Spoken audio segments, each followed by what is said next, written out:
आज हम लोग पढ़ेंगे।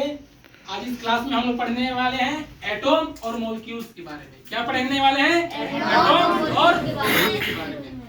तो पिछले क्लास में मैंने आप सबको बता दिया है कि मैटर्स क्या होता है। बता चुके हैं जी सर। मैटर्स मतलब पदार्थ, है ना। मैटर्स होती क्या है, ठीक है।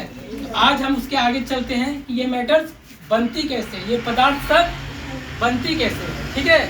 तो देखिए, कोई भी मैटर्स या पदार्थ, ठीक है, आपका अणु से मिलकर बनते हैं। क्या चीज से बनके बनते हैं? अणु। एटॉम से मिलकर, इंग्लिश में बोलेंगे इसको एटॉम। क्या बोलेंगे? एटॉम। तो एटॉम है क्या? आज इस क्लास में मैं आपको यही बताऊंगा कि एटॉम है क्या। देखिए, एटॉम एक्चुअली होता क्या है, कोई भी मैटर्स का सबसे छोटा पार्ट क्या होता है? It is smallest part of any types of matter, that is called atom. कहने का मतलब है कि कोई भी पदार्थ का जो सबसे छोटा पार्ट होता है, ठीक है, उसी को एटॉम बोलते हैं। एटॉम इतना छोटा पार्ट होता है ना कि हम लोग इसको खुली आंखों से देख नहीं सकते, ठीक है। खुली आंखों से हम लोग नहीं देख सकते, ठीक है। इसको आपको देखना है तो आपको सूक्ष्मदर्शी या माइक्रोस्कोप से देख सकते हैं, ठीक है। देखिए, कहने का हम आपको समझाने की कोशिश करें, एक छोटा सा एग्जाम्पल ले रहे हैं।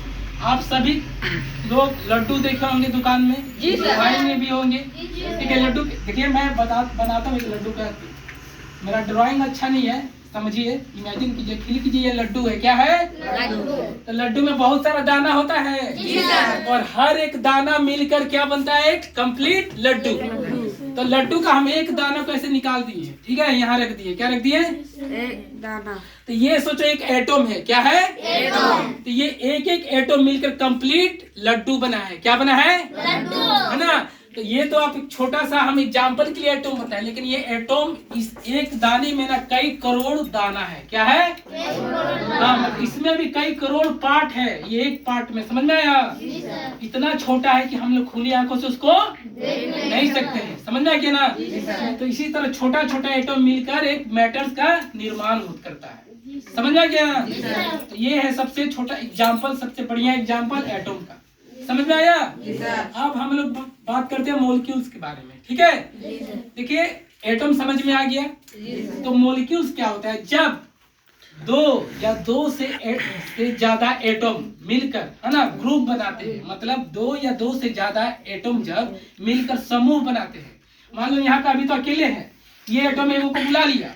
क्या बुला लिया? कितना हो गया? दो हो गया। अब ये एक और बुला लिया तो 3 हो गया। एक और बुला लिया तो 4 हो गया। तो अभी क्या हो गया? ये लोग ग्रुप में आ गए। तो एटॉम के ग्रुप को ही मॉलिक्यूल्स बोलते हैं। क्या बोलते हैं? सभी कोई समझ गए? कोई एक लड़का है, फिल्म में देखते हैं ना आप लोग, एक गुंडा एक हीरो को मारता है, ठीक है, मारता है ना, तो क्या वो पिटा जाता है।